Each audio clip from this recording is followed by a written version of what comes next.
اس لیے کہ میں نے اپنے آقا جناب محمد الرسول اللہ صلی اللہ علیہ وسلم کو چومتے ہوئے دیکھا۔ تیرے چومنے میں کوئی کمال نہیں ہے کہ تجھے چومنے سے کوئی نفع ہوگا، نقصان ہوگا، شفا ہوگی، اس لیے چوم رہا ہوں کہ یہ سنت محمد الرسول اللہ صلی اللہ علیہ وسلم۔ بیت اللہ کا طواف کیا۔ یہ بیت اللہ کا طواف آپ کو کیا سمجھاتا ہے؟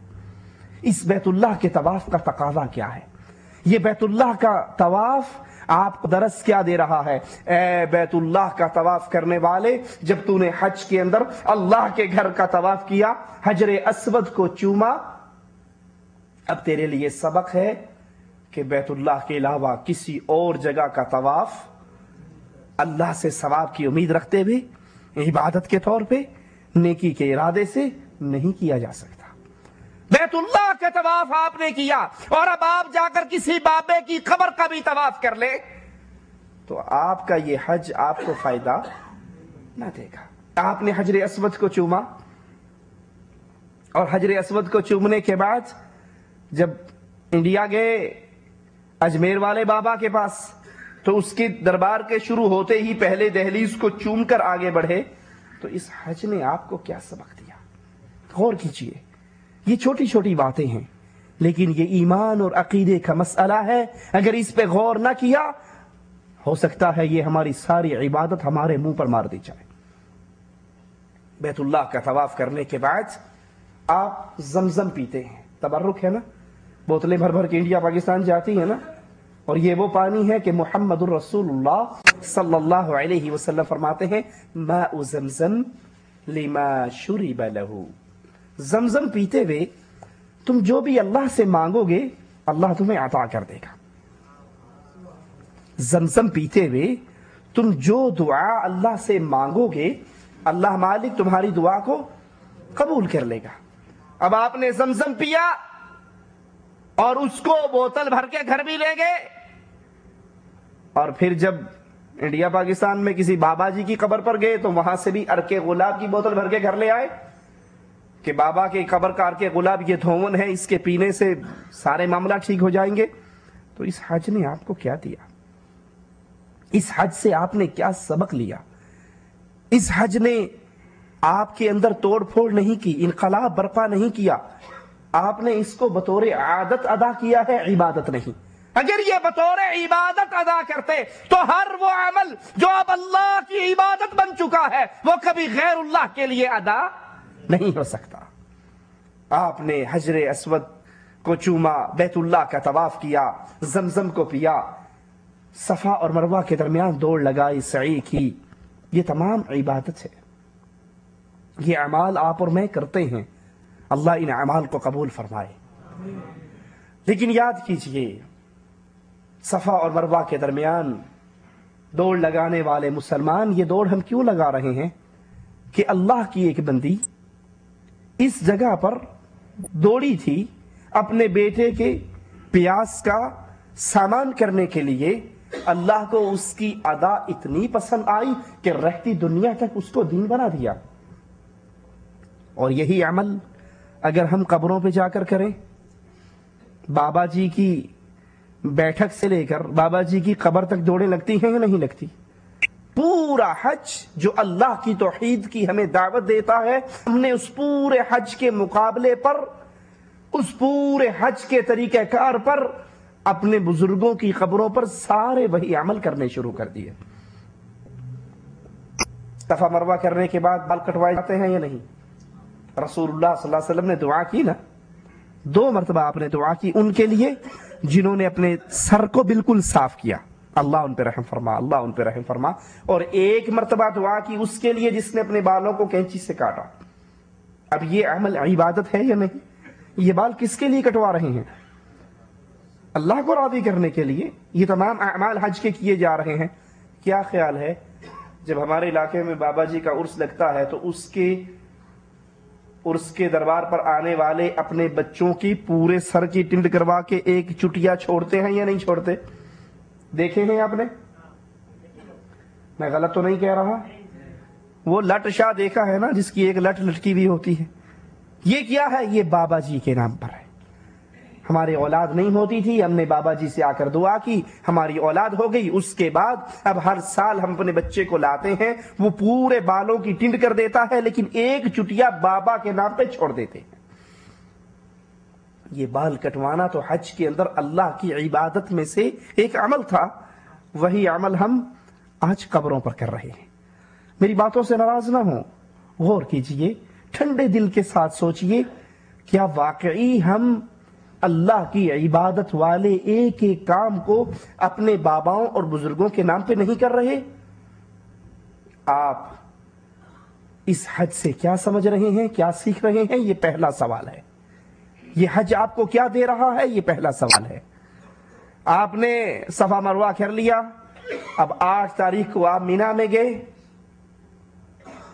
آپ نے نمازوں کو ان کے وقتوں پر ادا کیا لیکن قصر کر کے۔ کیوں؟ غور کیجئے کیوں؟ اس لیے کہ یہ سنت محمد رسول اللہ ہے، یہ عمل سنت محمد رسول اللہ ہے۔ ظہر کی نماز، عصر کی نماز، مغرب کی نماز، عشاء کی نماز اپنے اپنے وقتوں پہ لیکن قصر پڑی جا رہی ہے، یہ عمل سنت محمد رسول اللہ ہے۔ اور حج کا سبق ہے، حج کا سبق ہے کہ ہم نے ہر وہ کام کرنا ہے جو رسول اللہ صلی اللہ علیہ وسلم سے ثابت۔ تو کیا خیال ہے، زندگی کے باقی دنوں کے اندر بھی ایسے ہی کرنا چاہیے یا نہیں؟ سوچئے ذرا اپنے دل پہ، غور کیجئے۔ اللہ سب سے پہلے کہنے والے کو سوچنے کی توفیق دے، دن میں وہ کتنے عمل ہیں جو ہم رسول اللہ صلی اللہ علیہ وسلم کی سنت کے خلاف کرتے ہیں۔ یہ حج مجھے اور آپ کو سبق دے رہا ہے کہ عبادت اللہ کی کرنی ہے اور طریقہ رسول اللہ صلی اللہ علیہ وسلم سے لینا ہے۔ آپ مینا کے اندر اپنے اپنے وقتوں پہ نماز ادا کر رہے ہیں لیکن قصر نماز ادا کر رہے ہیں، کیوں؟ اس لیے کہ یہ سنت محمد الرسول اللہ ہے۔ 9 تاریخ کو آپ عرفہ کی طرف جاتے ہیں اور عرفہ کے بارے میں رسول اللہ صلی اللہ علیہ وسلم فرماتے ہیں کہ حج تو نام ہی عرفہ کا ہے، حج نام ہی عرفہ کا ہے۔ اس دن اللہ عز و جل فرشتوں سے سوال کرتا ہے، اے میرے فرشتوں، یہ لوگ کہاں کہاں سے آئے ہیں، یہ کتنی دور دور سے اکٹھے ہونے والے، یہ کیا مانگتے ہیں، ان کا سوال کیا ہے، ان کی ڈیمانڈ کیا ہے؟ فرشتوں کو گواہ بنا کر مالک کہتا ہے، میرے فرشتوں، میں نے ان سب کے گناہوں کو معاف فرما دیا۔ رسول اللہ صلی اللہ علیہ وسلم فرماتے ہیں، شیطان اس دن اپنے سر میں خاک ڈالتا ہوا، ہوا خارج کرتا ہوا دوڑتا ہے کہ میں نے ان بندوں کو گمراہ کرنے کے لیے کتنے پاپڑ بیلے، اور اللہ عز و جل نے ایک لمحے کے اندر سب کے گناہوں کو معاف کر دیا۔ یہ عرفہ کا دن، آئیے ذرا اس عرفہ کے دن سے کچھ سیکھیں، کچھ سمجھیں۔ رسول اللہ صلی اللہ علیہ وسلم فرماتے ہیں، سب سے افضل دعا، سب سے افضل کلمات جو میں نے کہے اور مجھ سے پہلے گزر جانے والے نبیوں نے کہے عرفہ کے دن، وہ کیا ہے؟ لا الہ الا اللہ وحدہ لا شریک لہ، لہ الملک ولہ الحمد، یحیی ویمیت وہو حی لا یموت، بیدہ الخیر وہو علی کل شیء قدیر۔ عرفہ کے دن سب سے بہترین دعا جو اللہ کے نبی نے کی اور اللہ کے نبی صلی اللہ علیہ وسلم سے پہلے باقی تمام انبیاء نے کی، یہ پوری دعا منہج ہے، یہ پوری دعا راستہ ہے، یہ پوری دعا دعوت ہے، یہ پوری دعا آپ کو اور مجھے فکر دیتی ہے، اور وہ فکر اللہ کی توحید کی فکر ہے۔ پوری دعا اللہ کی صفات، اللہ کی توحید، عقیدے کی بیک کھلی ہوئی کتاب ہے۔ لا الہ الا اللہ، اللہ کے علاوہ کوئی الہ نہیں، اللہ کے علاوہ کوئی مشکل کشا نہیں، اللہ کے علاوہ کوئی حاجت روا نہیں، اللہ کے علاوہ کوئی اولاد دینے والا نہیں، اللہ کے علاوہ کوئی قانون ساز نہیں، اللہ کے علاوہ کوئی شہنشاہ نہیں، کوئی حاکم نہیں، کوئی ایسا نہیں جس کا قانون اس دھرتی پہ چل سکے۔ لا الہ الا اللہ، یہ ایک اللہ ہے۔ اچھا ہیں کتنے؟ ایک طرف سے آواز آتی ہے لی خمسہ اطفی بہا حر الوبا مصطفیٰ مرتضیٰ وابنیہما والفاطمہ، ہمارے مشکل کشا پنجتن پاک ہیں، محمد صلی اللہ علیہ وسلم، علی، حسن، حسین، فاطمہ، یہ پنجتن پاک مل کر ہماری مشکل کشائی کرتے ہیں۔ ایک طرف سے آواز آتی ہے نہیں نہیں، ساڈا عبد القادر قادر ہے، سانو ہور کسے دی لوڑ نہیں، پیر عبد القادر جیلانی وہ خود ہر کام کرنے پہ قادر ہے، اب ہمیں کسی اور کی ضرورت نہیں۔ ایک طرف سے آواز آتی ہے خدا کے پلے میں سوائے وحدانیت کے کیا رکھا ہے، جو لینا ہے وہ لے لیں گے درے مصطفیٰ سے۔ اب آئیے ذرا مالک اپنے رسول کی زبان سے عرفہ کے دن جو دعا نکلوا رہے ہیں وہ کیا ہے؟ لا الہ الا اللہ وحدہ، اللہ کتنے ہیں؟ وحدہ، نہ عیسیٰ اس کا بیٹا، نہ عزیر اس کا بیٹا، نہ محمد صلی اللہ علیہ وسلم اس کے نور میں سے نور، نہ پنجتن پاک مشکل کشا، نہ علی مشکل کشا، نہ ولی مشکل کشا، نہ نبی مشکل کشا، وحدہ، اللہ ایک ہے، لا شریک لہ۔ اللہ نے آسمان پیدا کیا تو کوئی بابا جی ساتھ تھا؟ اللہ نے زمین پیدا کی کوئی پیر صاحب ساتھ ہیں؟ کہتے ہیں کہ جب حضرت علی کو غصہ آیا، مرحب سے جنگ ہوئی، دونوں نے تلوار ماری، تلوار پہلی زمین کو چیر گئی، دوسری زمین کو چیر گئی، تیسری کو چیر گئی، چوتھی کو چیر گئی، پانچویں کو چیر گئی، چھٹی کو چیر گئی۔ تلوار تھی یا ہائیڈروجن بم تھا؟ اب نعوذ باللہ نقل کفر نباشت، ہمارے شیعہ حضرات کا یہ عقیدہ ہے کہ وہ علی مشکل کشا کی تلوار چلتی جا رہی تھی اور چھٹی زمین کو جب چیرا تو نعوذ باللہ ثم نعوذ باللہ اللہ بھی ڈر گیا کہ کہیں یہ تلوار چلتے چلتے، کیونکہ ان لوگوں کا عقیدہ ہے کہ یہ زمینیں ایک بیل کے سینگ پر ہیں، سنا ہے نہیں سنا؟ بیل کے سینگ پر ہیں، اور جب بیل اپنے سینگ پہ تھک جاتا ہے دوسرے سینگ پہ کرنے کے لیے، زمین کو دوسرے سینگ پہ کرتا ہے تو زمین پہ زلزلہ تب آتا ہے۔ اللہ نے کہا جبرائیل بھاگ کر جاؤ، علی مشکل کشا کی تلوار کے نیچے اپنا پر رکھو، تب کہیں جا کر یہ ٹھنڈی ہوگی۔ جبرائیل نے پر رکھا، آدھا پر کٹ گیا، پھر جا کر بچت ہوئی۔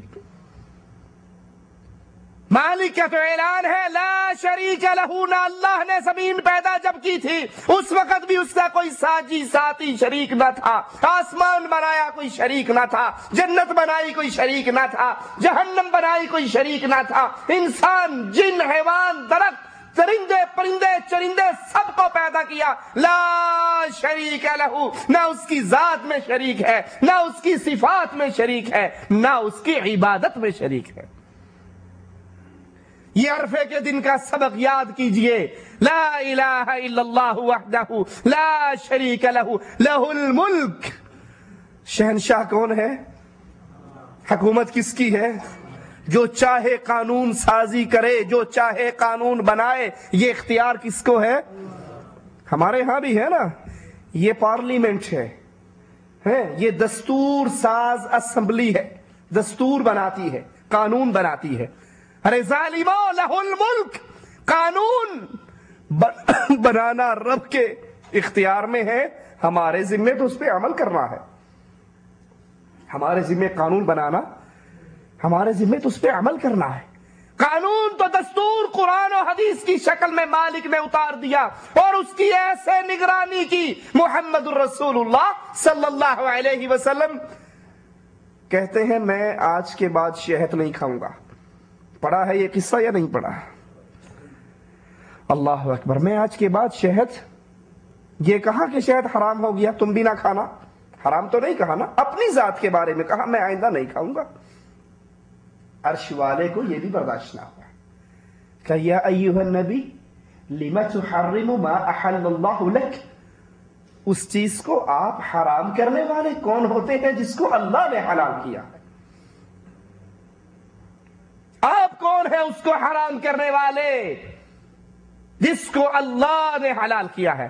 تبتغی مرضات ازواجک، بیویوں کی رضامندی چاہتے ہو یا رب کی رضامندی چاہتے ہو؟